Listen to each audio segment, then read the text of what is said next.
following show contains adult content. It's not our intent to offend anyone, but we want to inform you that if you are a child under the age of 18 or get offended easily, this next show may not be for you. The content, opinions, and subject matter of these shows are solely the choice of your show hosts and their guests, and not those of the Entertainment Network or any affiliated stations. Any comments or inquiries should be directed to those show hosts. Thank you for listening.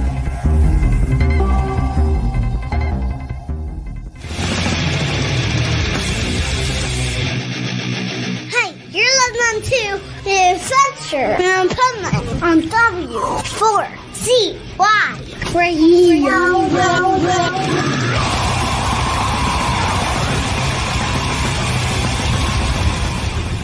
Wake up, America! It's time for the Adventures of Pipeman on W4CY.com, West Palm Beach's #1 internet radio station. Here's your host, the Pipeman.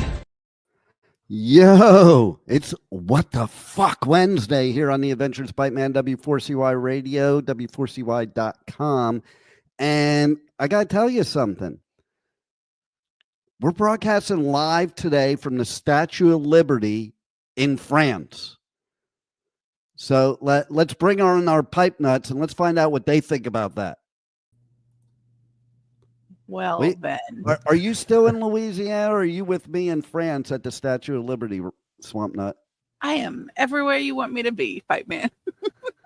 Have his studio nuts in Wellington, so he doesn't know, but yeah, we're broadcasting live in France from the Statue of Liberty because if any of you read the headlines and not the news and just spread stuff like you do, you probably think right now, but it may come true later down the road because remember, 2016, I did a parody satire thing that, that Trump was going to invade Canada, and here we are.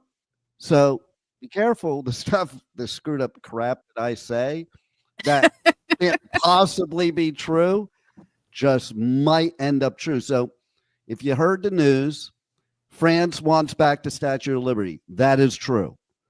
And the reason they're saying that is because our country does not represent what the why they gave us the Statue of Liberty anymore. And of course, our like Indian giving. Well, it is Indian giving, but you know what? It's funny because we're like, no, we're not giving it back. Meanwhile, I think I'm pretty sure that I saw today they just towed the Statue of Liberty out of the New York harbor, and it's right now floating across the ocean on its way back to France. Mm-hmm. Yeah, that's going to be Well, because somebody said, a fearless leader said, you want it, come and get it. Kind of like what happened when we tried to deport people to Mexico and they said, oh, no, you can't do it that way. You know? Well, you can't actually. So when somebody gives it, I'm trying to stop things from happening here before it gets too bad. So when someone gives you a gift, is it on a borrow system or is it a gift? Well, let me ask you a question. Let me ask you a question, Rebel. In Louisiana, if you gave somebody, let's say, a knife as a gift, and then they became a serial killer and was starting to cut people up with that knife and kill them, would you take back the knife? Well, no, because it's not mine to take back and they probably need it for evidence. But, Well, why would they? Well, maybe you would, so they would stop killing people. You mean you don't care if they just keep killing people? It is not my responsibility to take back. Did I give them the wait knife a minute. Don't people? you remember Seinfeld when they all got arrested for breaking the Good Samaritan law? Are you one of those people that you hand somebody a knife, they become a serial killer and they start killing people and you're like, yeah, I'm going to turn a blind eye. Not my business. I'm not going to turn a blind eye, but I mean, depending on who the person was, I might have to give them an alibi or take the knife and hide it as, so it won't be found as evidence. It depends on how you want to look at it, really. It depends on who it is. Would you have sexual relations with that person? And depending on who it was and, the reason behind things. See, and you wonder why I give you crap for having. Oh, never mind. I'm not even going to go there because you know what? I got better things to do because I did an interview yesterday. It was really cool. He's a really, really cool dude. And he also happens to be the host of Ozzy's Boneyard and Hair Metal on Sirius XM. And Rebel, you've been with me a long, long time.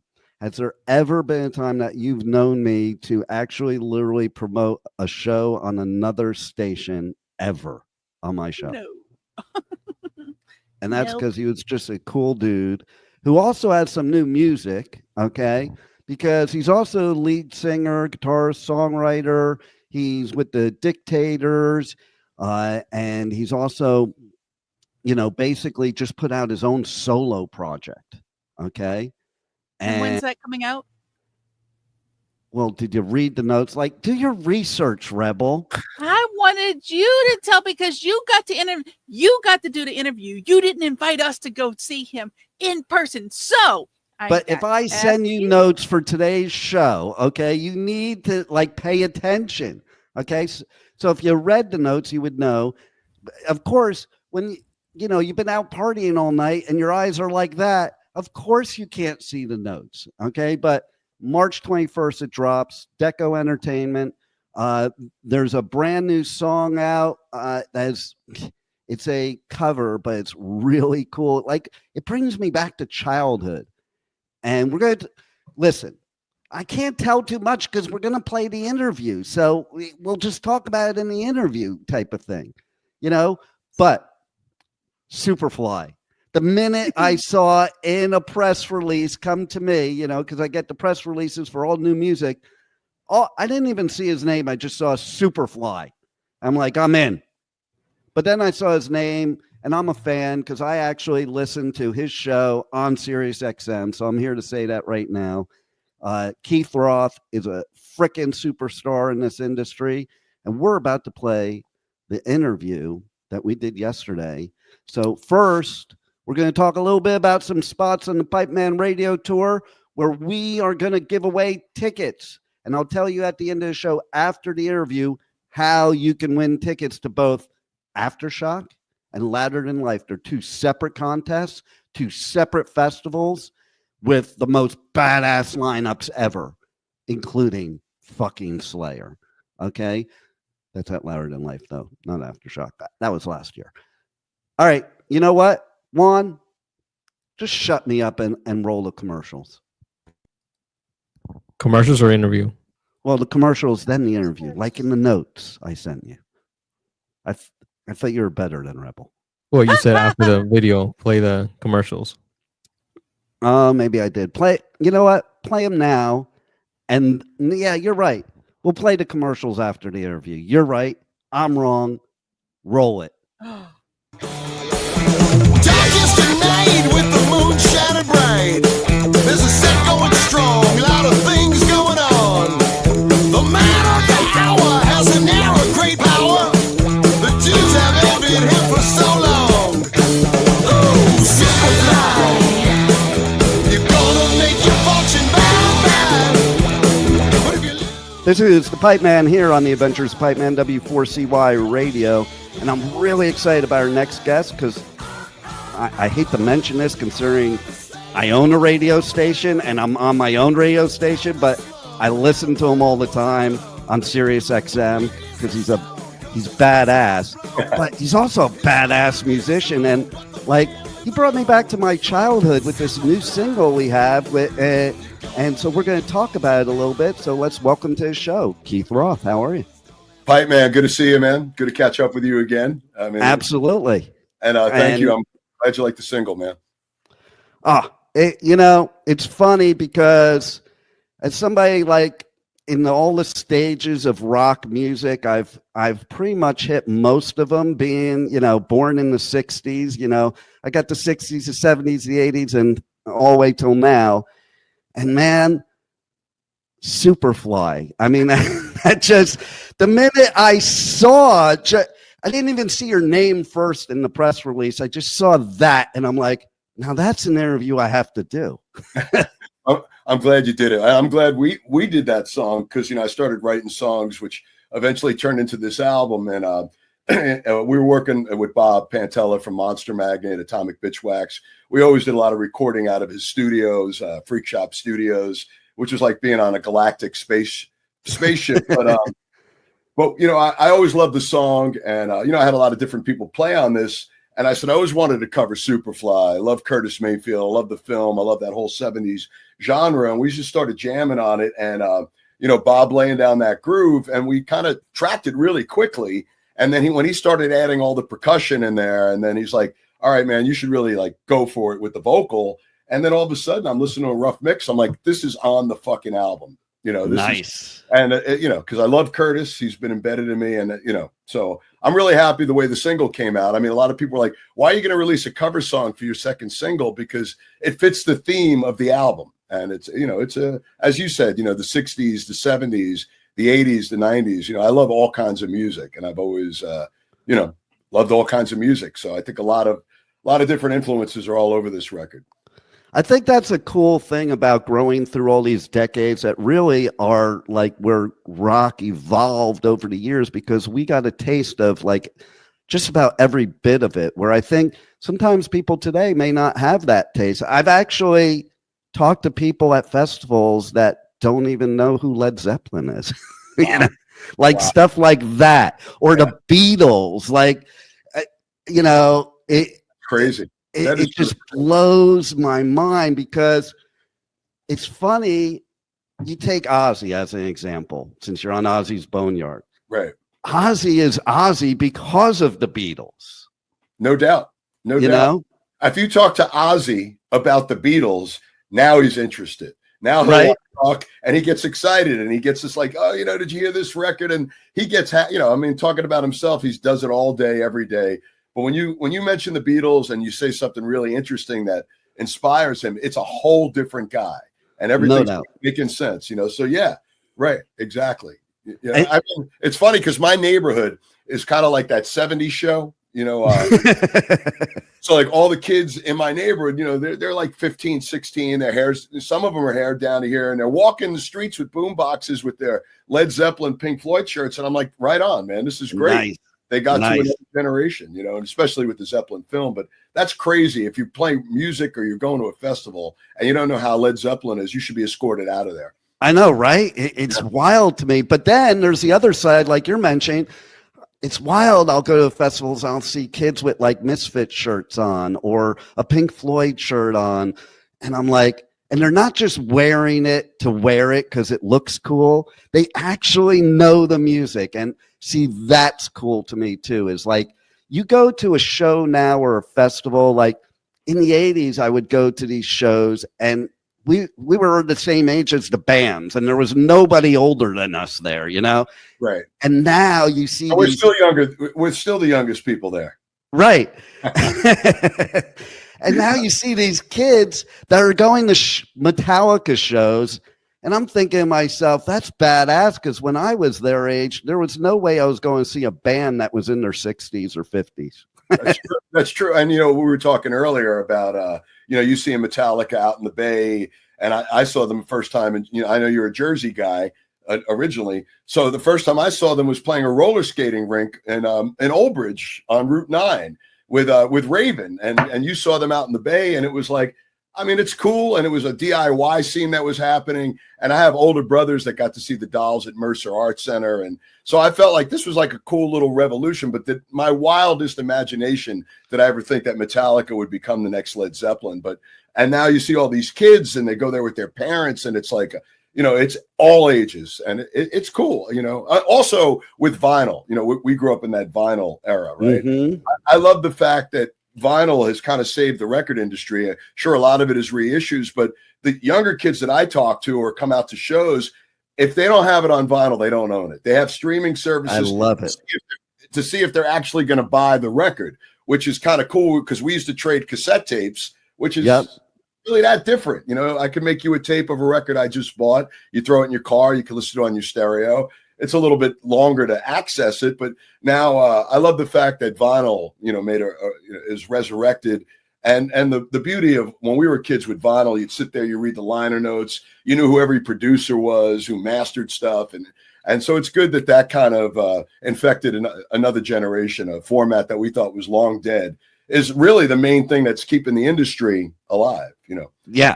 I also have ADHD, so if I went on a whole different tangent, I do apologize. Oh man, I love that because on my show I always go on different tangent. It doesn't matter. Like if you pick up something, I'm like, oh, I'm gonna run with that. You know, that I think that's the way radio should be anyway. You know, like especially in this arena, you know, it should be just like let it take a life of its own. Mm-hmm. Is basically where it comes down, and. Yeah, so my first album ever, here's an interesting story. My first album ever, I won at the Boardwalk in Seaside Heights. I've heard a lot of people say that, so that's cool. What did you win? So I saw this album up there, and I was like, man, those fucking dudes look cool. And it was the Kiss original album when it first came out.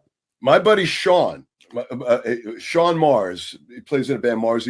The same exact thing. He won the record at Seaside Heights on the Boardwalk, and it was the first Kiss record. That's amazing, actually. Right? How cool is that? Oh, yeah, and I became a total Kiss freak then after that. And we were talking about the Beatles.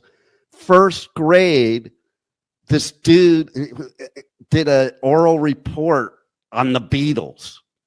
And I was like, oh. And then I became like, I had wall-to-wall posters in my bedroom, but I was like kind of like, I don't know, schizophrenic or something, because one half was totally Kiss and the other half was totally the Beatles. And I always talk to people about how those two bands, people think that they're not related, talking about influences and where people, I found them to be so similar. Like, and I tell people, and they're like, I didn't think of that. You know, how like on every song that John and Paul wrote, it was John Paul. On every song that Gene and Paul wrote, it was Gene Paul. And whoever wrote the songs would sing the songs, you know, and stuff like that. There were so many similarities. And I think that all holds to the evolution to where we are today.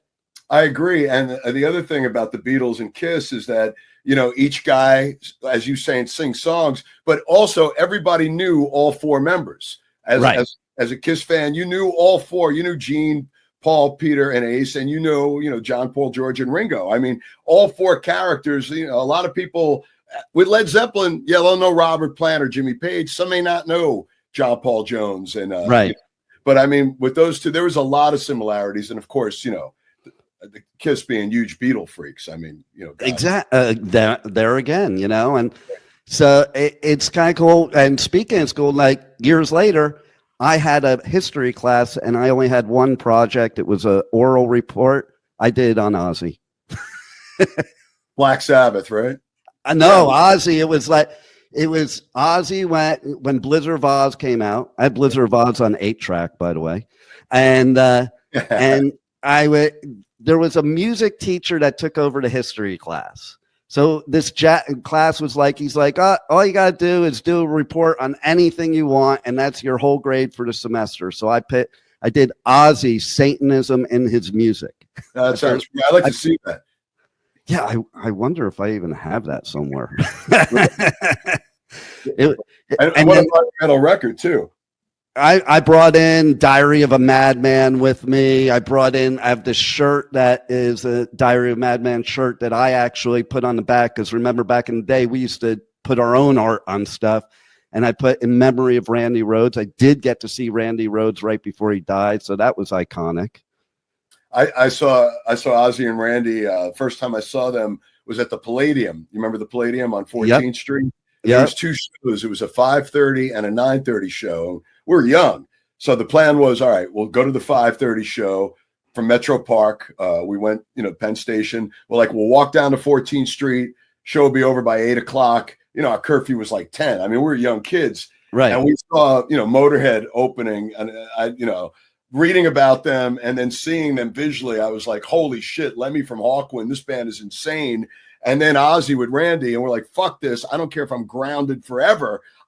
And then back in those days, I mean, we had really good seats for the 5:30 show, but we went out and scalped for the 9:30 show all the way in the back of the play, and we spent like $20. I mean, that was like kind of a standard thing back then. Right. And we watched, and needless to say, when I came home, both my parents were sleeping. I didn't get in any trouble, and neither did my other friend. The other guy that was with us was grounded for like a month. And as a matter of fact, I don't think I ever saw him again. But it was well worth it to see, And so I know what it was like to see Ozzy and Randy. And we didn't have cameras. We just had memories, it was great.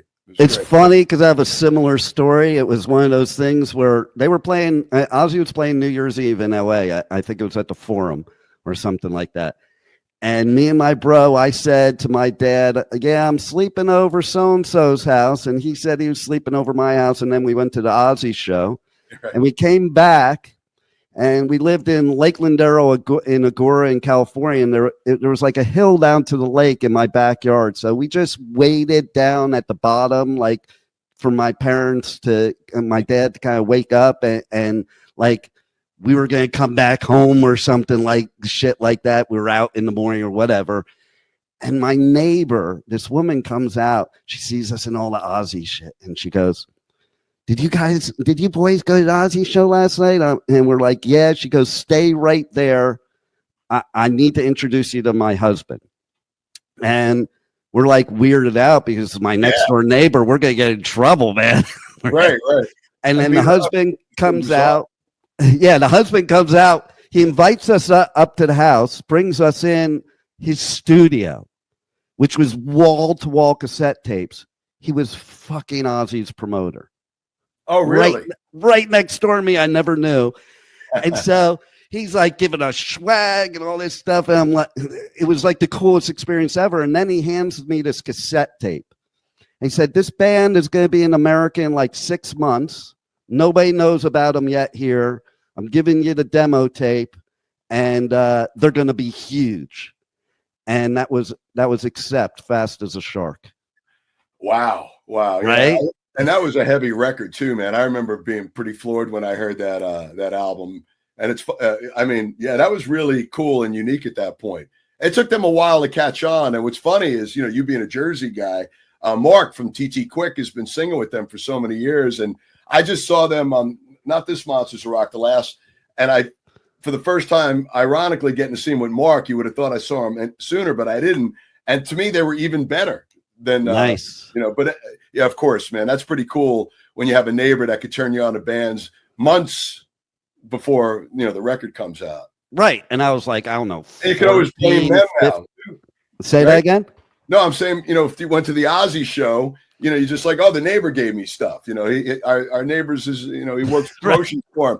Yeah, no, Dad, we didn't go to any show. Our neighbor, and you got somebody cool to vouch for you, which is always a great thing. Totally. So, one of the things I wanted to ask you too is, what's it like to be the musician and the radio jock? I've been a musician as far back as I can remember, and I never had any aspirations to do radio, to be honest with you.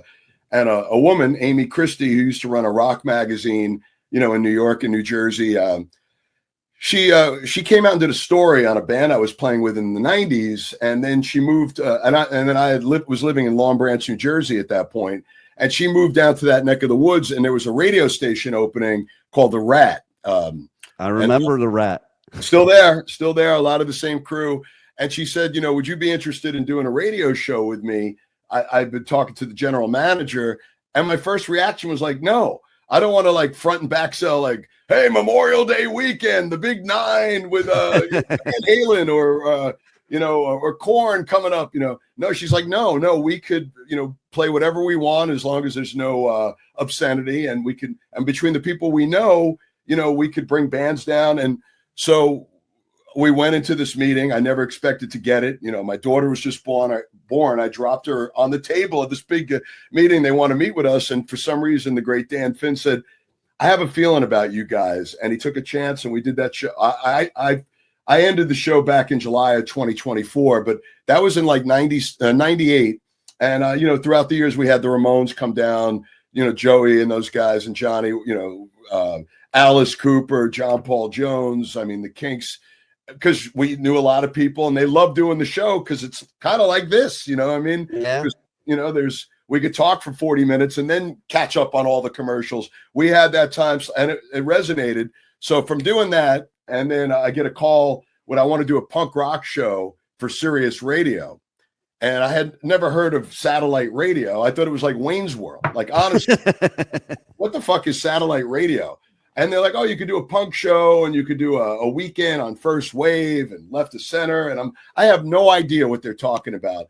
But to be honest, the bread was good enough to come into the city. And they said it would be 1 day a week, 5 hours, whatever. So I come in for an interview, and I walked in. And when I got off the elevator and I walked through that glass door, and growing up on New York legends like Meg Griffin and Carol Miller and Pat St. John, they were all there. And wow. And I'm like, I better educate myself quickly. So that's how I started. I did a punk show called the Punkyard, and then which led me doing the Boneyard, which became Ozzy's. No, it was Buzzsaw, which became Ozzy's Boneyard. And then Meg Griffin, who I'm very close with, she connected me, even though I was friendly with David Johansen, but having the honors of produce and engineer his show and for over 20 years. So, that's how I got into radio, but a musician. And it's funny because people who only know me as a musician, and there's people that only know me from radio. So with the solo record, I guess the hope is to bring them all together. Like, all right, we know Keith Roth from so-and-so, Frankenstein 3000 or the Johansen Group, whatever they know me for. And from, that's the dude from Ozzy's Boneyard or whatever. So hopefully it could expand the audience with just simply being Keith Roth. But it is a personal record. So, but that's why it's just under my name for this one. And tell us more about the record. Okay, we talked a little bit about Superfly, but give us a little insight on the rest of the record and, what came from inside.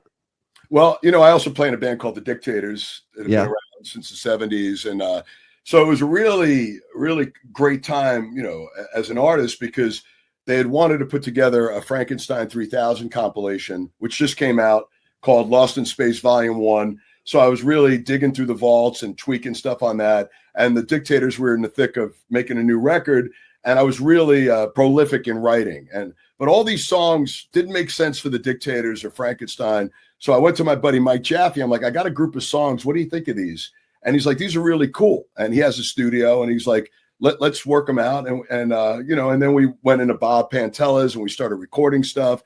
But I just knew that these songs were more personal, more me, and a lot of different variety. And plus, when it's your name, you could do Superfly, or you could do something that somebody said the other day sounded like the band Luna, which I loved, or or just like a rock song like the opening track, Don't Feel Like Thinking Today. But it's there's a theme in my head. It's a concept record. You have to kind of jump in to see what it's all about. And having a lot of great people help me out on it, like obviously playing with Ross the Boss from the Dictators and working with Punky Meadows in the past. Him and Danny are on there, and Albert Bouchard lays down some drums, and Bob from Monster Magnet, who I've done a lot of work with throughout the years. And it's one of those records, and you don't cherry pick it. You just hit play, and it's a musical journey. And if I'm happy with it, to be honest, that's the one thing I learned many years ago is I never really was into following trends. I mean, if you look at my musical history, none of it matches up to what was going on at that point. You know what I mean? I love it.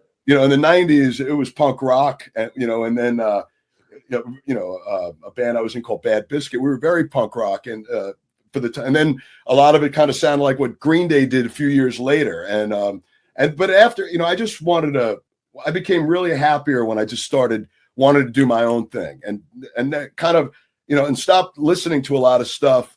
I just was into my own thing for a while. And, the bands that I grew up with, as you were saying, like those are the really, around 87, 88 is when I really got out of, a lot of the metal stuff that was going on. And I reverted back to all the stuff that my brothers played around the house. And I grew up in the Bronx. So I thought everybody knew who the MC5 were, and the Stooges, and David Peel on the Lower East Side. And nobody really knew. It was fortunate that this little area, people knew this kind of music.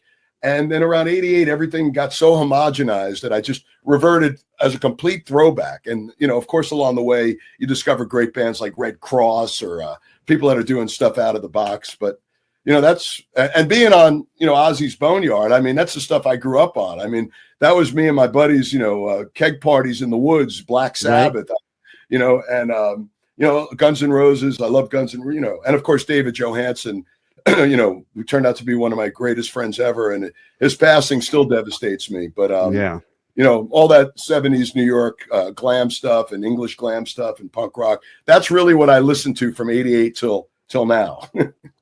It's funny you mentioned about your brothers, because there's some bands I've interviewed that I tell them, like I did the John Lodge from the Moody Blues recently. And I was the reason I took this interview is because I used to steal my brother's album of yours and listen to it all the time, and that is the cool thing today, is like we were saying before, it's like we have this history of different types of music throughout our life. It doesn't mean we didn't like all different types. It just means there were so many different trends and things that I think we're more well-rounded because of it in a musical sense. It's like, I can sit there and I could go listen to Earth, Wind and Fire and then go listen to Slayer.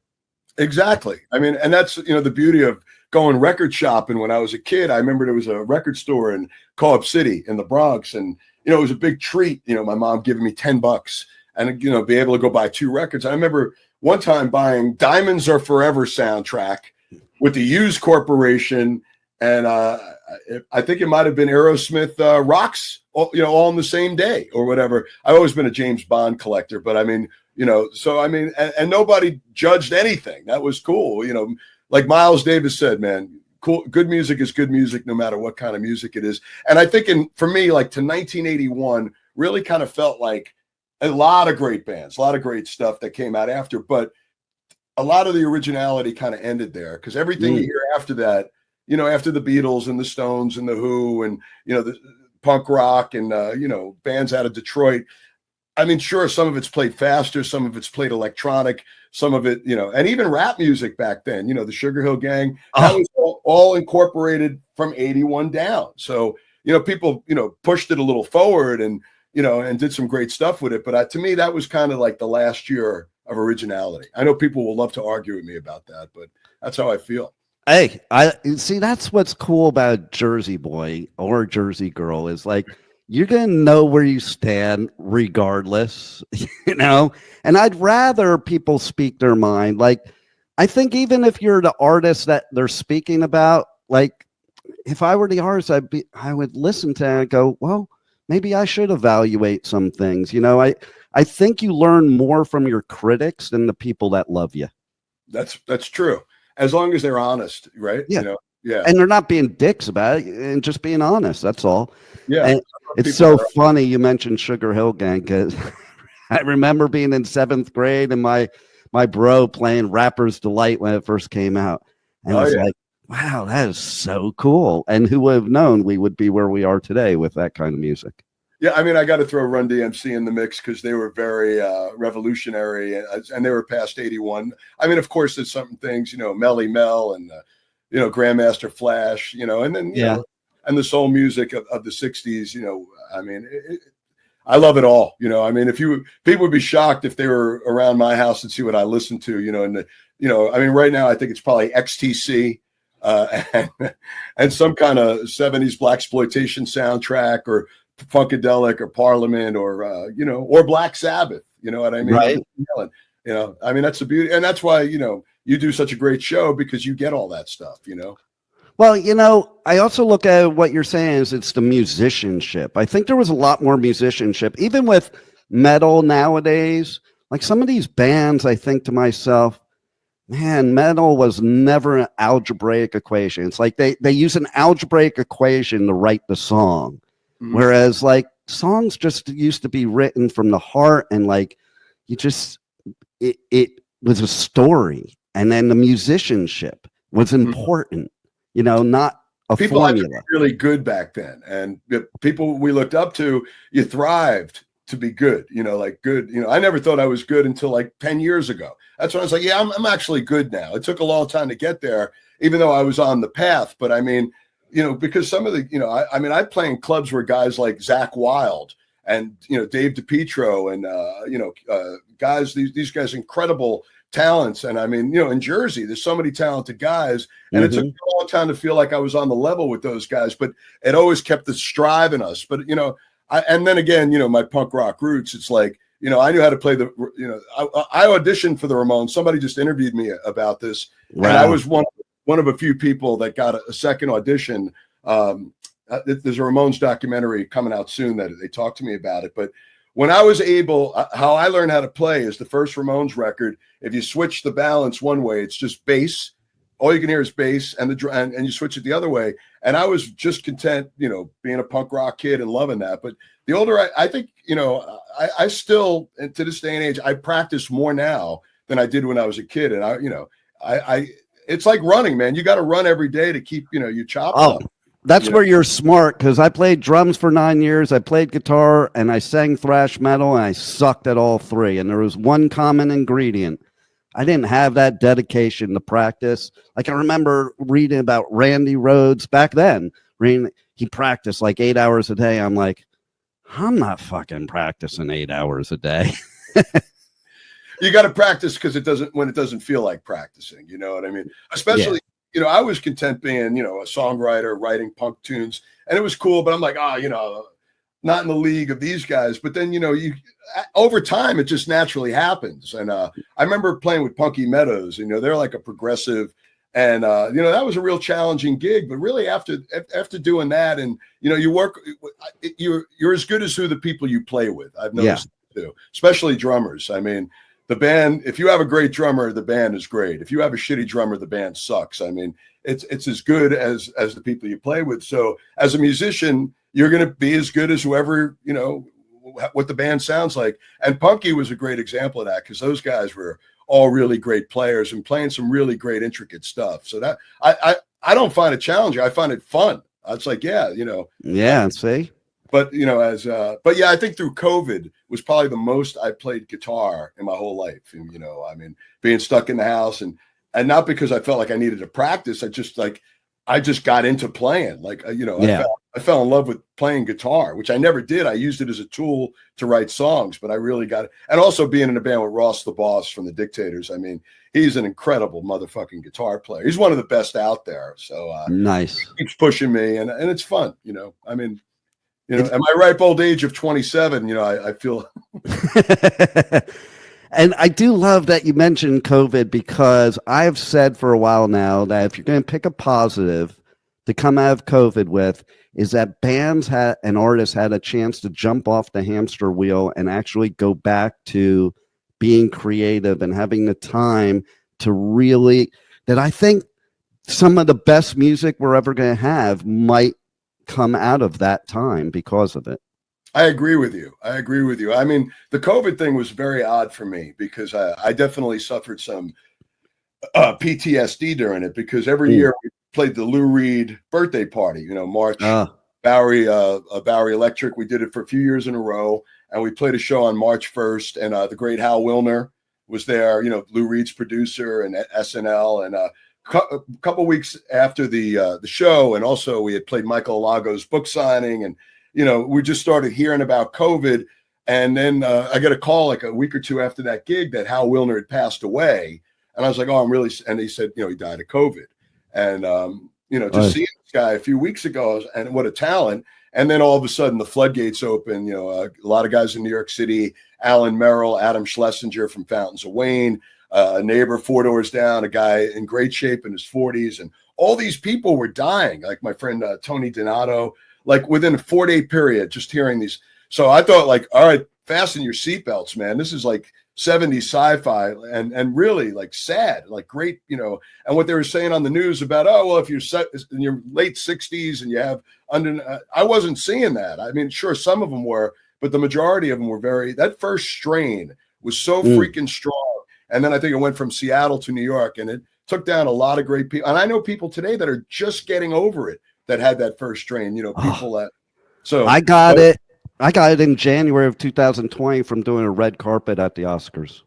Wow. I mean, did you have a really tough time with it or no? I was in LA. I live in Florida. I was at my bro's house. He was nervous because I'm the type of person, if I have 104 temperature and pneumonia, I'm still going 100%.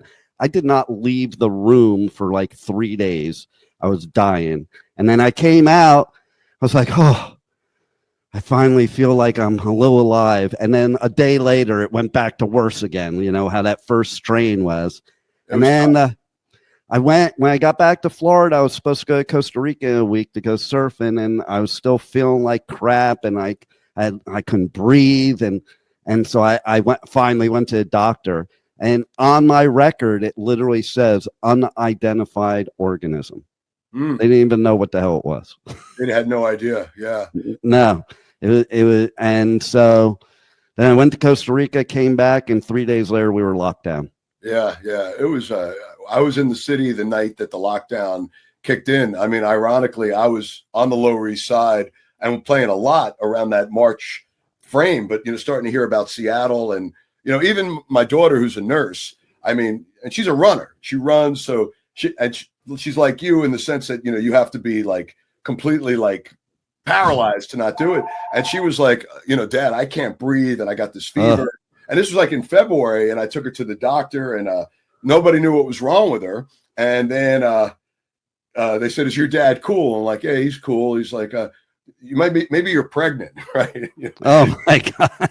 And then I left the room, but she had antibodies. So I'm thinking she may have had, you know, before it was really announced what it was, but it was just devastating because we lost so many great people during that. I mean, I've had it myself, you know, maybe a year after. I really didn't have a hassle with it. And as a matter of fact, all the Dictators, we all got it together. And, you know, it's like a bad, to me, every time I get it. I just got off the Monsters Rock cruise, so I'm waiting for it to kick in. But it's like, it's just that headache is the worst part of it. You know? Oh, no doubt. I had it 2 other times after that. My grandkids gave it to me. Oh. And it was pretty easy the 2 other times, I can say. Well, you're a pro. But I'm so glad that live music is back and better than ever in some cases. And like, here's the thing. I think people going to festivals and concerts were complaining way too much before COVID, that hopefully it changed their opinion. And just because I don't care now if some kid's up there playing a recorder, I want to be at a live show. I don't want to ever miss one again. It was so rewarding when the floodgates opened and going out and playing again. You know, it was amazing. You know, I think the first thing I did is, you know, Mark Weiss, the photographer. He's a good. He did this event at some little theater in Middletown, and I have a cover band that I play, you know, in the Red Bank area, and we played, and we had people like Bumblefoot and Carmine Apiece. Anybody wanted to do anything at that point. And it was just great to see people again and being outside, and then, you know, shortly going out with the Dictators out to Canada and just getting back into the groove of it. You know, I mean, listen, a lot of that stuff too is you really should throw yourself into it and, you know, let your body do its own business and get through it. And but when the floodgates opened up, I mean, that was great. And I don't even think about that anymore, to be honest. No, not at all. Not at all.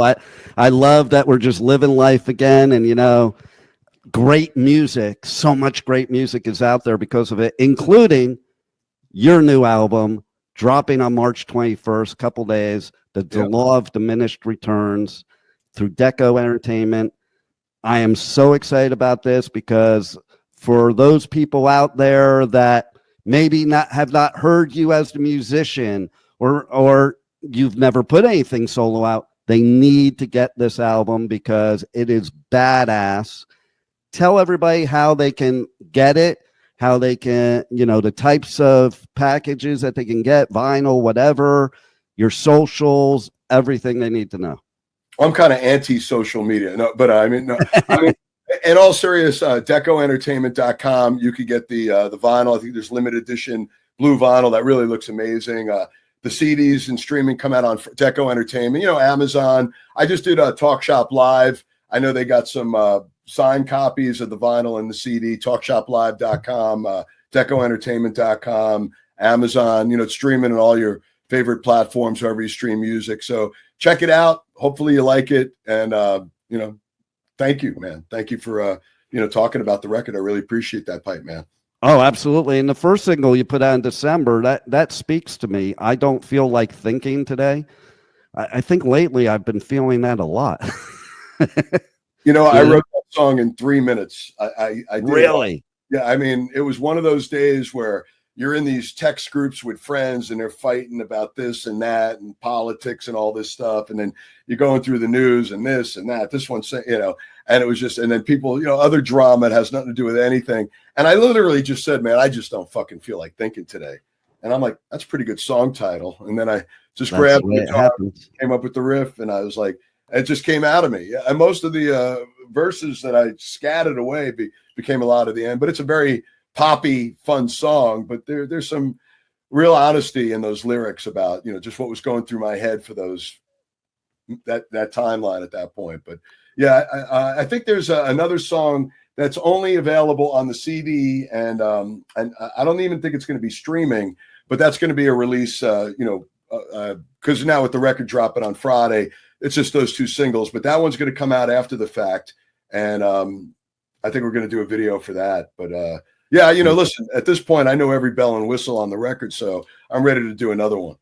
I love it. Any final thoughts you want to give us on the record or anything you got coming up? Yeah, well, as Keith Roth, I got some shows coming up with Foghat. That should be an interesting, fun. And I know Roger for years, so I know we're playing May 17th in Patchogue, New York. I know the Dictators were on Little Steven's cruise, which is in May. We're looking way forward to that with Social Distortion and the Helicopters and X. And there's other stuff popping up, but Dictators dates will probably be announced before we get on the cruise. As getting back to me with the solo stuff, some shows with Foghat, but there's a lot of stuff that's kind of culminating right now. So over the next couple of weeks, a lot more info. But you can find me on Facebook, Keith Roth, the Dictators site. Keeps in the loop, and of course you can listen to me every day rant and rave on Ozzy's Boneyard and Hair Nation, and finally the David Johansen tribute that me and Meg Griffin are doing is airing on Wednesday. I don't know when this is airing, so but that airs Wednesday 11 p.m. East on the Spectrum channel 28, and it's me and Meg talking about personal stories with David and sharing some of our favorite songs, and I think it'll probably be on demand after that as well. Nice. Well, we'll make sure to air this so that they can catch that and get your album and all that good stuff. And you are badass. And you are badass. Thank you. Well, thank you very much. And hey, thanks for being on the Adventures of Pipeman. I hope to be back again, Pipeman. Thank you, bro. I hope you are too. And I'm sure you will. And now I got to go do my live show. So we'll talk more, and we'll promote the shit out of this on my show, because you're just the all-around music person, and everybody needs to, if they don't know you, they need to get to know you, and at the very least, go get the album. Thank you for spreading the word, man. It's been a lot of fun hanging out with you before the interview and now, and the Pipeman, rock and roll, my brother. Louder Than Life, America's loudest festival, returns to Louisville this September with Slayer, Deftones, Avenged Sevenfold, Bring Me the Horizon, plus Sleep Token, Suicide Boys, Bad Omens, Rob Zombie, A Perfect Circle, Marilyn Manson, Evanescence, Knocked Loose, 3 Days Grace, Lamb of God, and so many more. Louder Than Life. September 18th through 21st in Louisville, Kentucky. Passes are on sale now at louderthanlifefestival.com. Aftershock Festival returns to Sacramento for its biggest year yet with Blink-182, Deftones, Korn, Bring Me the Horizon, plus A Perfect Circle, Bad Omens, Rob Zombie, Good Charlotte, Turnstile, Gojira, Marilyn Manson, Knocked Loose, 3 Days Grace, and so many more. Aftershock, October 2nd to 5th at Discovery Park in Sacramento. Passes are on sale now at AftershockFestival.com. Man, I gotta say, I'm pumped about those two festivals, because they have, each one of them, some of my favorite all-time ever bands. And so here's what you gotta do, people. You can win tickets to Louder Than Life. You can win tickets to Aftershock. All you have to do is DM me, Pipeman Radio, on any of my socials, and in your DM, tell me for that specific festival that you're looking to win tickets, because you can only win to one. Tell me what you think are my 5 favorite bands to see at that specific festival. And you'll be, whether you're right or wrong, you'll automatically be entered to win weekend passes. Okay. Man, these are two of my favorite festivals to cover. They have two of my favorite lineups this year, and that is badass as shit. And then, okay, make sure tonight to catch that show Keith was talking about. And so, Rebel. Yes. Uh-oh, she's scared. I'm not scared. Juan, He was you heard so how cool. she responded. Was she Yep. scared? Absolutely. Right? See. Okay. So, I was not Rebel. scared. Yes. What do you think of that interview? He is so cool. You are so lucky to have interviewed him. I know, He's got right? it going on. Here was what was cool too, is What? how you like at the end. I said I have to go to my live show, and literally we're back to it, the live part of it. It was like I planned it out, and I didn't. It's a show within a show. I know, right? It's the show within the show. You know what else it is? What? Fucking Slayer. No, it's more like what the fucking Slayer. There you go. All right. So, any final words from you guys? Anything else you want to comment about the interview or the Statue of Liberty or snails? Make sure to buy the album on the 21st. Good job, Rebel. You finally read the notes. I didn't read the notes. I listened to him. Oh, man. So, did you know, not that you should do this, but did you know what happens if you pour salt on a snail? Do not try this at home. Doesn't it come out of its shell? Or doesn't it die? Yeah, it melts. It like bubbles up and melts. How weird is that? That's horrible. Why would you tell people that? Do I'm not telling do them that so at they home. don't do it. Yeah. Like, I'm telling them so you don't. Why? Listen, because if I didn't tell them the answer, they'd be like, "Ooh, I'm curious. I'm gonna." Now try they know this what thing." happens. You Do made it not sound fun. Try this at home, no matter Don't who do you it. are. Don't do it. How about this? One last thing, and then we'll go, Rebel. Okay. Is this something you do in Louisiana? What happens when you combine a magnifying glass with ants? They burn up. Oh, look, she's done that. That's how. Look I at how quick have you knew that. people do it. Yeah, you can't see. Look at those glasses you're wearing. What are you gonna do? Perfectly fine. That's how wild know why I cards are. Okay, what dots, but not perfectly. You know what I loved most of all about today's show? That Is that while I was doing that interview, Uh-huh. I went downstairs, and like this is the first time there was waves in forever.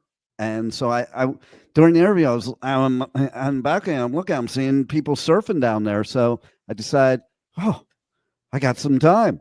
And I went down, surfed a few waves, and we're back ready to close the show out. Oh, you are so lucky. Look at you. Yeah. Well, it's time to go rock and roll, people. It actually takes me longer than that to get down 36 flights of stairs. If you got to walk down them, I'm sure. I do Talk run about down going with the stairs. flow. Yeah, I do run down the stairs though. Up the stairs, not so much, but down the stairs. It's a lot faster if you just jump off the balcony. I'm just saying. I tried it, Don't do but that. Just surfboard on the feet already. Just no, the cord to my mic actually almost choked me. Because Don't- that's what I did. I figured it would be quicker if I just hopped on my surfboard and like glided through the air down onto the waves. Do not But- try that at home, people. There- Do there are not some- try that at home. Please, this is your PSA warning for the end of the show. Do What not the try fuck, that at home. Rebel? What the give them a quicker way to get down to the water? You cannot jump off a balcony, especially a balcony on the 30-something floor, and Like- land on a surfboard in the water. Don't do it. Do No. not encourage people to do that. Stop. I've seen the guys at Red Bull do way worse. Exactly. Well, Come on, Rebel. There's please. people that do way worse. Do not reenact I Jackass. mean, look okay? at you. Just saying Look at you, Rebel. The things you do. the things I you know, do. you're I don't teaching think people. Yeah, you're teaching No. people some really heinous stuff. Okay, I'm just I saying. do not teach people heinous stuff. I'm not the one talking about jumping off of a 30-something floor balcony on a surfboard. But with that note, I gotta go, and so do we. Ciao, baby. Yes, we do. We do. Radio. Okay, but before we go, I'm just going to say, people, we have a special episode tomorrow. We don't normally do on Thursday. Tomorrow we have a special episode. You're not going to want to miss it. You're going to want to tune in. 1 p.m. Eastern time, same pipe channel, same pipe time, right here on W4CY Radio, W4CY.com.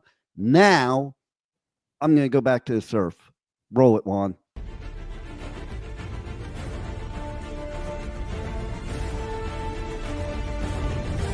Thank you for listening to the Adventures of Pipeman on W4CY Radio.